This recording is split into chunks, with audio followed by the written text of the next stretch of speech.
B J പിക്ക് ഇനി ആരെയും ഭയക്കണ്ട എന്നായി തീർന്നിരിക്കുകയാണോ?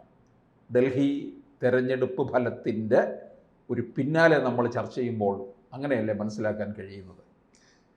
ഭാരതീയ ജനതാ പാർട്ടി ആരെങ്കിലും ഭയന്നിരുന്നു എങ്കിൽ ഒരുപക്ഷെ ചില പ്രാദേശിക വേരുകളുള്ള കക്ഷികളെയാണ്. ബംഗാളിലെ തൃണമൂൽ, ബംഗാൾ ഇന്നും ബാലികേറ മലയായി അവശേഷിക്കുന്നു. തമിഴ്നാട്ടിലേക്ക് കാര്യമായി വേര് പടർത്താൻ കഴിഞ്ഞിട്ടില്ല. ഒറീസ റിജൽ പാർട്ടിയുടെ ഗ്രിപ്പിൽ നിന്ന് മാറി ബി ജെ പിയുടെ കൈവശം എത്തിക്കഴിഞ്ഞു. മറ്റെല്ലാ സംസ്ഥാനത്തും, കേരളം ഒഴിച്ച്, കേരളം ഒരു പ്രത്യേക അവസ്ഥയിലാണ്, മറ്റെല്ലാ സംസ്ഥാനത്തും ബി ജെ പിക്ക് ഒറ്റയ്ക്കോ അല്ലെങ്കിൽ ഒരു ഡോമിനൻ്റ് പാർട്ട്ണറായോ സ്വാധീനമുണ്ട്. ബീഹാറിൽ പോലും ഒരുപക്ഷെ സഖ്യകക്ഷി ജനതാദൾ യുണൈറ്റഡിനേക്കാൾ കൂടുതൽ ആഴത്തിൽ വേരുകളുള്ളത് ബി ജെ പിക്ക് തന്നെയാണ്. ഇവിടെ ഒറ്റപ്പെട്ടു നിന്നൊരു സംസ്ഥാനം ഡൽഹിയാണ്, വേണമെങ്കിൽ അർദ്ധ സംസ്ഥാനം എന്ന് പറയാം. ആ ഡൽഹി ആയിരുന്നു അവസാന ഉരകൽ. നമുക്കറിയാം, ടെന്നീസ് മത്സരങ്ങളൊക്കെ കളിക്കുന്ന ആളുകൾ അവർ എല്ലാ മത്സരങ്ങളും ജയിച്ചു വരുമ്പോഴും ഗ്രാൻഡ് സ്ലാം പൂർത്തിയാക്കണമെങ്കിൽ ഒരു മത്സരം ഗ്രാസ് കോർട്ടിലെ വിംബിൾഡൺ, ഓൾ ഇംഗ്ലീഷ് ടെന്നീസ് ക്ലബിൻ്റെ വിംബിൾഡൺ മത്സരം കൂടി ജയിച്ചു വന്നാൽ മാത്രമേ യഥാർത്ഥ ടെന്നീസ് പ്ലെയർ സ്റ്റാറായി കരുതാനാവൂ. അതുപോലെയുള്ള വിംബിൾഡനാണ് ഡൽഹി, നാഷണൽ ക്യാപിറ്റൽ ടെറിട്ടറി. അവിടെ വെന്നിക്കൊടി പാറിക്കാൻ ആയിട്ടില്ലായിരുന്നു കഴിഞ്ഞ 27 വർഷമായി. അതുകൂടി സാധിച്ചിരിക്കുന്നു. അതൊരു കാര്യം. തിരിഞ്ഞു നോക്കേണ്ടതില്ല എന്ന് പറയുന്നതിൻ്റെ ഒരു കാരണം അതാണ്. രണ്ടാമത്തെ കാരണമെന്ന് പറയുന്നത് ബദലിൻ്റെ ഒരു രാഷ്ട്രീയം, വ്യത്യസ്തതയുള്ള ഒരു രാഷ്ട്രീയം, അതായിരുന്നു ആം ആദ്മി പാർട്ടി മുന്നോട്ട് വെച്ചത്. ഒരു പരമ്പരാഗത സ്വത്വ രാഷ്ട്രീയം അല്ലെങ്കിൽ ഐഡൻറ്റിറ്റി പോളിറ്റിക്സ്, അല്ല എങ്കിൽ മറ്റ് ചില തൊടുക്ക് വിദ്യകളുമായി ബന്ധപ്പെട്ട രാഷ്ട്രീയം, അതിനെല്ലാം ഉപരിയായി തികച്ചും പുതിയൊരു ബ്രാൻഡ് രാഷ്ട്രീയമാണ് ആം ആദ്മി പാർട്ടി. അഴിമതി വിരുദ്ധ, ഒരു പരിധിവരെ ഫ്രീ ബി പോളിറ്റിക്സിലൂടെ ജനങ്ങളെ നേരിട്ട് ടച്ച് ചെയ്യുന്ന ഒരു രാഷ്ട്രീയം. ആ രാഷ്ട്രീയത്തിന് ആഴത്തിൽ വേരോട്ടം ഉണ്ടായതാണ് ഡൽഹിയിൽ. 2 തെരഞ്ഞെടുപ്പിൽ ഗംഭീര വിജയം. 70 സീറ്റിൽ 67 സീറ്റുകളുമായി ആദ്യ പ്രാവശ്യവും 2015 ആണ്ടിൽ, 2020 ചെറിയ വ്യത്യാസമുണ്ടായെങ്കിലും 62 സീറ്റുകളുമായി വീണ്ടും ആം ആദ്മി പാർട്ടി അധികാരത്തിൽ വന്നപ്പോൾ പ്രതിപക്ഷത്തെ ഛണ്ഡഭിന്നമാക്കി കളഞ്ഞു ആം ആദ്മി പാർട്ടി. പക്ഷേ അത് തിരിച്ചു പിടിക്കാൻ, ഇത്ര വലിയ ഭൂരിപക്ഷത്തിൽ തിരിച്ചു പിടിക്കാനാവുമെന്ന് ബി ജെ പി വിചാരിച്ചില്ല. അതുകൊണ്ട് ബി ജെ പിയുടെ ഡൽഹിയിലെ തിരിച്ചു വരവ് യഥാർത്ഥത്തിൽ ഇനി ഒന്നും പ്രത്യേകിച്ച് തെളിയിക്കേണ്ടതില്ല എന്ന അവസ്ഥയിലാണ്. ഹിന്ദി ഹൃദയഭൂമിയിൽ ഉൾപ്പെടെ, ഹിന്ദി ഹൃദയഭൂമിയായിരുന്നു ബി ജെ പിക്ക് എക്കാലത്തും വോട്ടുകളും സീറ്റുകളും നൽകിയിരുന്നത്. അപ്പോൾ വീക്ക്നെസ് എപ്പോഴും സൗത്തിലായിരുന്നു. തമിഴ്നാട്, കേരളം, പ്രാചീന തമിഴകത്തിൻ്റെ ഇപ്പോഴും ഈ നോർത്ത് ഇന്ത്യയുമായി പൂർണ്ണമായി ഇൻറ്റഗ്രേറ്റ് ചെയ്തിട്ടുണ്ടോ എന്ന സംശയം പലപ്പോഴും തോന്നുന്നത്, അത് കോൺഗ്രസ് പാർട്ടിയും റെസിസ്റ്റ് ചെയ്ത് നിന്ന തമിഴ്നാട് ആദ്യം തന്നെ റെസിസ്റ്റ് ചെയ്ത് നിന്ന ഒരു സമയമുണ്ട്. അപ്പോൾ കേരളത്തിലും ഒരു മുന്നണി രാഷ്ട്രീയം ഒരു പുതിയ മോഡലായി കൊണ്ടുവന്നു. അപ്പോൾ കേരളവും തമിഴ്നാടും എക്കാലത്തും സ്വല്പം വ്യത്യസ്തമായി ചിന്തിച്ചു. അതൊഴിച്ചു നിർത്തിയാൽ ഡൽഹി എന്ന ഒറ്റപ്പെട്ട തുരുത്തുകൂടി കീഴടക്കിയ സ്ഥിതിക്ക് ബി ജെ പിക്ക് തീർച്ചയായും ഉടനടി ഒരു വലിയ പ്രതിസന്ധി ഉണ്ടാകേണ്ടതില്ല. ഒന്നുകിൽ ആഭ്യന്തര വൈരുദ്ധ്യത്തിൽ തകർന്നാലല്ലാതെ പ്രതിപക്ഷത്ത് നിന്നുകൊണ്ടുള്ള ഒരു സംഘടിത ആക്രമണം പോലും പ്രതീക്ഷിക്കുന്നില്ല. കാരണം ആം ആദ്മി പാർട്ടിയുടെ പരാജയം ഒരു സീരീസ് ഓഫ് പൊട്ടിത്തെറികളാണ് ഇന്ത്യ മുന്നണിയിൽ ഉണ്ടാക്കിയത്. അതുകൊണ്ടാണ് എങ്ങനെ നോക്കിയാലും ബി ജെ പിക്ക് സന്തോഷിക്കാൻ വകയുണ്ട്. അവർ പിറന്നു വീണിടത്താണ് ഇല്ലാതാകുന്നത്. അതിനി പഞ്ചാബിലേക്ക് വ്യാപിക്കും. ഇനിയിപ്പം ബി ജെ പിയെ സംബന്ധിച്ചിടത്തോളം എനിക്ക് തോന്നുന്നു അവരുടെ പ്രധാന ഉന്നം തൃണമൂൽ കോൺഗ്രസ് ആണ്. അവിടെ വീഴ്ത്തുക അവർ എന്നുള്ളതാണ്. കാരണം അതും ബംഗാൾ വിട്ടിട്ട് അങ്ങോട്ട് മറ്റിടങ്ങളിലേക്ക് വ്യാപിച്ചിട്ടില്ല. അപ്പോൾ അവിടെ വെച്ച് തന്നെ അവരുടെ പിറവി സ്ഥലത്ത് അവരെയും തീർക്കുക. ഇന്ത്യൻ ദേശീയതയുടെ ഒരു വലിയ ഒരു പ്രഭവ കേന്ദ്രം ബംഗാളായിരുന്നു. ഇപ്പോൾ ശ്യാമപ്രസാദ് മുഖർജി ഉൾപ്പെടെയുള്ള ആളുകളുടെ സാന്നിധ്യം അതൊക്കെ വലിയ ഊർജം പകരേണ്ടതാണ്. പക്ഷേ ബംഗാളിൽ ബി ജെ പിക്ക് വലിയ വേരോട്ടം ഉണ്ടാകാൻ സാധിക്കാത്തതിൻ്റെ കാരണം ബംഗാളിലെ ഒരു ദീർഘകാലമായ ഒരു ഇടത് ചിന്ത, ഇടത് ഭരണം, അതിനുശേഷം വന്ന തൃണമൂൽ കോൺഗ്രസ്, ഇതെല്ലാം തന്നെ അവിടുത്തെ നറേറ്റീവ്സ്, അവിടെ ഗുണ്ട സംഘങ്ങൾ അല്ലെങ്കിൽ ഒരു വലിയ അൺറൂളി എലമെൻറ്റ്സ് ആരോടൊപ്പമാണോ, ഏത് പാർട്ടിയോടൊപ്പമാണോ ആ പാർട്ടി ജയിച്ചു വരുന്നൊരു കാഴ്ചയാണ്. പൂർണ്ണമായും സ്വതന്ത്ര രീതിയിലല്ല ബംഗാളിൽ പലപ്പോഴും തെരഞ്ഞെടുപ്പ് നടക്കുന്നത്. ബൂത്ത് പിടുത്തവും കള്ളവോട്ടുമൊക്കെ വളരെ വ്യാപകമാണ്. അതുമാത്രമല്ല ബംഗ്ലാദേശിൽ നിന്നും കടന്നു കയറി വരുന്ന വലിയ ജനവിഭാഗം കാലാകാലങ്ങളിൽ ഇന്ത്യൻ പൗരത്വം നേടി അവിടുത്തെ ഡെമോഗ്രാഫിക് ബാലൻസ് തന്നെ മാറി. കാരണം ബംഗ്ലാദേശിനോട് അടുത്ത് കിടക്കുന്ന ചില ജില്ലകൾ മുസ്ലിം ഭൂരിപക്ഷ ജില്ലകളാണ്. Muslim population in Bengal is one of the highest in India. അങ്ങനെ വരുമ്പോൾ ബംഗാളിൽ BJPക്ക് സ്വാഭാവികമായി കേരളത്തിലുള്ളതുപോലെ തന്നെ ഒരു സ്ഥിതിവിശേഷം ബംഗാളിലുമുണ്ട്. അതിനെല്ലാം അതിജീവിച്ചുകൊണ്ട് കോൺഗ്രസ് പാർട്ടിയുടെയും CPMൻ്റെയും പൂർണ്ണ തകർച്ച, വലിയ തകർച്ചയാണ്. ആ തകർച്ചയിൽ നിന്നും BJP തൃണമൂലിനെതിരെ ഒരു വയബിൾ ഫോഴ്സായി ഉയർന്നു വരുമെന്നാണ് കഴിഞ്ഞ ലോക്സഭാ തെരഞ്ഞെടുപ്പിലും അതിന് മുമ്പ് നടന്ന നിയമസഭാ തെരഞ്ഞെടുപ്പിലും പ്രതീക്ഷിക്കപ്പെട്ടത്. പക്ഷേ നിയമസഭാ തെരഞ്ഞെടുപ്പിൽ മമതാ ബാനർജിക്ക് ജയിച്ചു കയറാനായി. ലോക്സഭാ തെരഞ്ഞെടുപ്പിലും പിന്നോട്ട് നോക്കേണ്ടി വന്നില്ല മമതാ ബാനർജിക്ക്.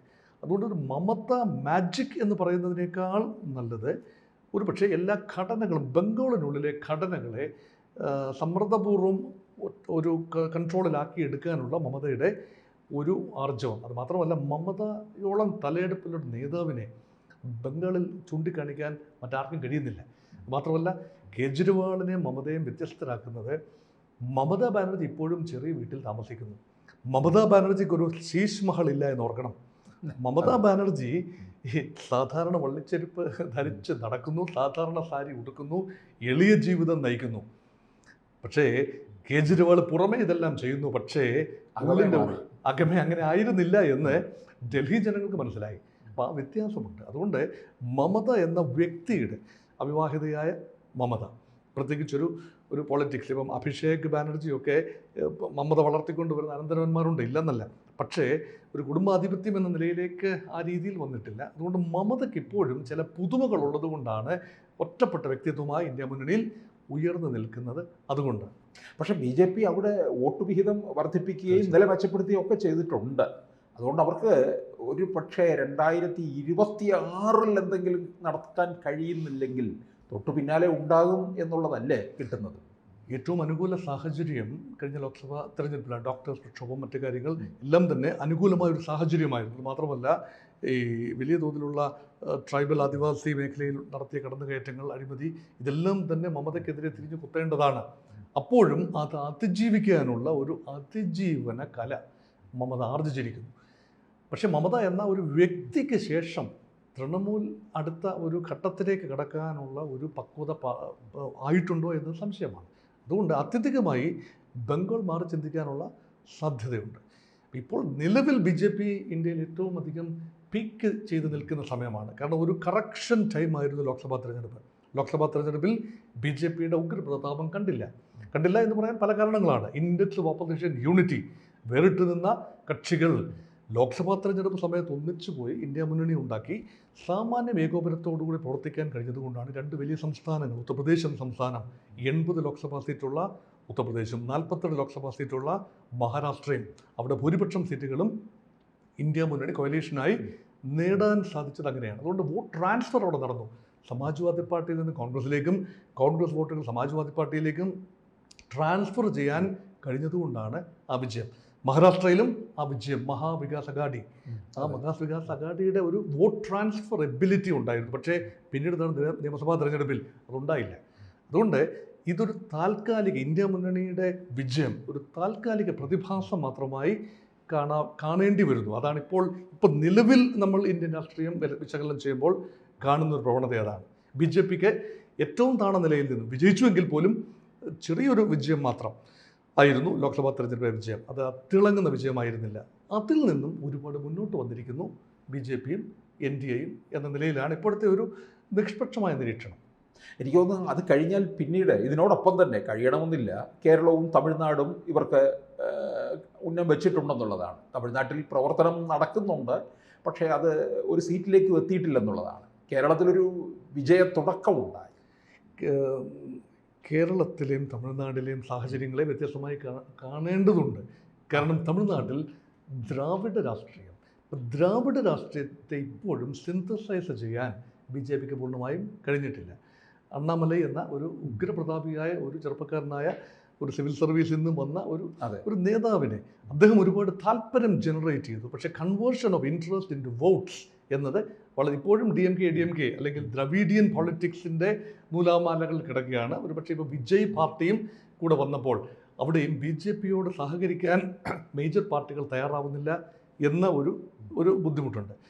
കുറച്ചുകൂടി ഭേദപ്പെട്ട നിലയിലാവണം കേരളത്തിലെ സാഹചര്യം. പക്ഷേ അവിടെയും മതപരമായ 3 മതവിഭാഗങ്ങൾ, ഹിന്ദു ഭൂരിപക്ഷ സംസ്ഥാനമാണെങ്കിൽ പോലും മുസ്ലിം ന്യൂനപക്ഷത്തിന് 26% വോട്ടും ക്രിസ്ത്യൻ ന്യൂനപക്ഷത്തിന് 18% വോട്ടുമുള്ള കേരളത്തിൽ സമീപഭാവിയിൽ BJP ഒരു ഭരണത്തിലെത്തുന്ന സാധ്യതയിൽ ഏതാനും സീറ്റുകൾ നിയമസഭയിലേക്കോ ലോക്സഭയിലേക്കോ നേടാൻ കഴിയുമെന്നതിനുപരിയായി ഒരു ഭരണത്തിലേക്ക് എത്താനുള്ള ഒരു സാഹചര്യം ഉണ്ടാവില്ല. പക്ഷേ കേരളത്തിൽ ആര് ജയിക്കണമെന്ന് തീരുമാനിക്കാനുള്ള രീതിയിലുള്ള വോട്ട് ഷെയറുമായി വളർന്നിരിക്കുന്നു. പ്രത്യേകിച്ച് 20 മണ്ഡലങ്ങളിൽ ലോക്സഭാ തെരഞ്ഞെടുപ്പ് അനുസരിച്ച് നോക്കുമ്പോൾ 20 നിയമസഭാ സെഗ്മെൻറ്റുകളിൽ BJP ഒന്നുകിൽ 1-ാം സ്ഥാനത്താണ് കേരളത്തിൽ, അല്ല എങ്കിൽ 2-ാം സ്ഥാനത്താണ്.